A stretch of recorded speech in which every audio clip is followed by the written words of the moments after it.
donc une conférence de presse qui a alerté les médias, et le but c'est de faire connaître notre situation à nous tous qui sommes ici, et bien faire connaître ici à Paris et ici en France la situation réelle au Kosovo-Metochi qui n'est pas dite dans les médias en France. Et pour ça, je vais passer la parole au premier intervenant, qui est Madame Diane Stone. Diane Stone est une journaliste américaine qui, depuis plusieurs années, travaille sur toutes les questions d'ex-Yougoslavie et qui va évoquer pour vous maintenant le problème de Kosovo entre Belgrade. Voilà, donc on va applaudir Diane Johnston. Je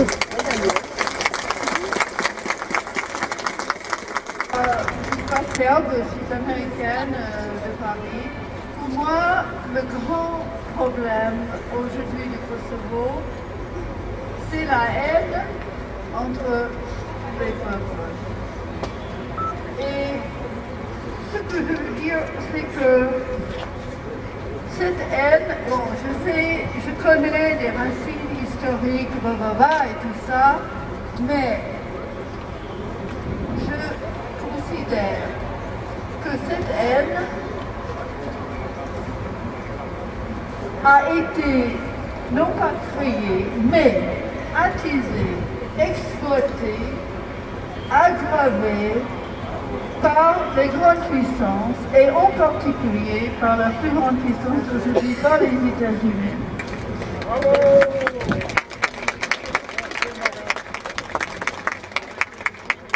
Et ce que je veux dénoncer, c'est l'imposture qui consiste à prétendre vouloir résoudre un problème quand en fait on fait tout pour le rendre sans solution.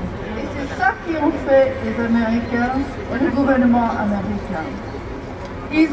Moi j'étais au Kosovo en juin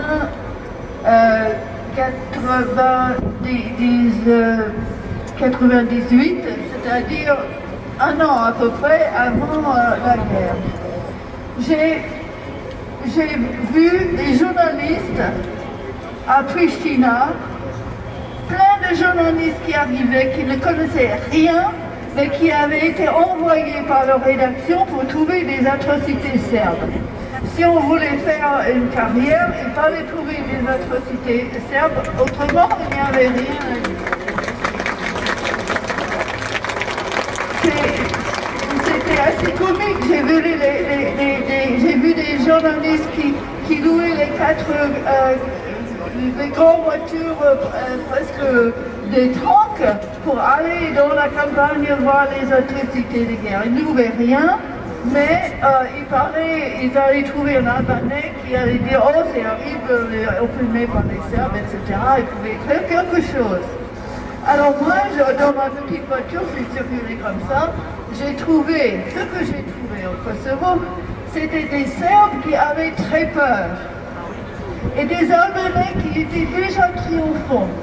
Surtout quand ils voyaient un Américain, ils pensaient tout de suite « Ah, vous êtes de notre côté, etc. » C'était pas tellement le cas, mais ils considéraient que puisque j'étais américaine, j'étais parmi eux qui allaient leur donner le Kosovo. Et il y avait des Serbes qui avaient peur, des familles qui préparaient à partir avec leurs enfants. Donc, un journaliste qui allait là pour dire que c'est le danger de purification ethnique, oui, mais ce n'était pas ce qu'on a dit dans les journaux. C'était l'envers. Il n'y avait pas de danger, de possibilité de purification ethnique des centaines de milliers d'Albanais qui étaient là. C'était les Serbes qui étaient en danger, qui avaient peur. Alors, mais on a tellement menti qu'il y avait des Albanais qui travaillaient avec les Serbes. Il y avait des Albanais même,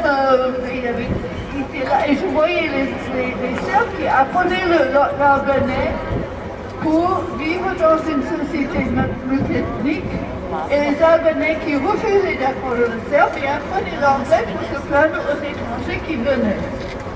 Et alors,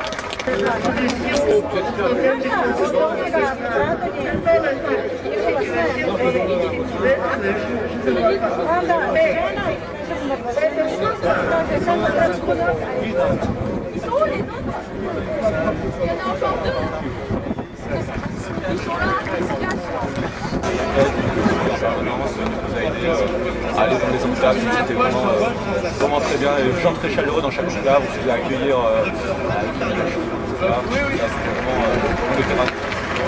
Hugo aussi était ravi de savoir qu'il y avait des Français qui s'intéressaient à leur situation, sachant que la France, l'armée française les avait trahis en envoyant des avions qui sont allés les bombarder en 98. Nous, les Français, il y en a qui sont attachés à notre ancienne alliance, à notre frère.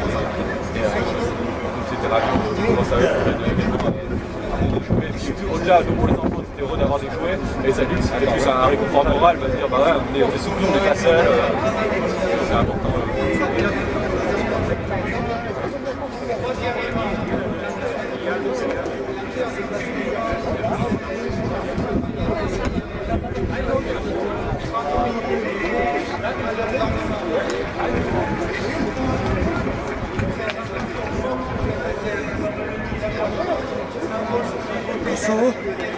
Donc ça c'est la République à ça.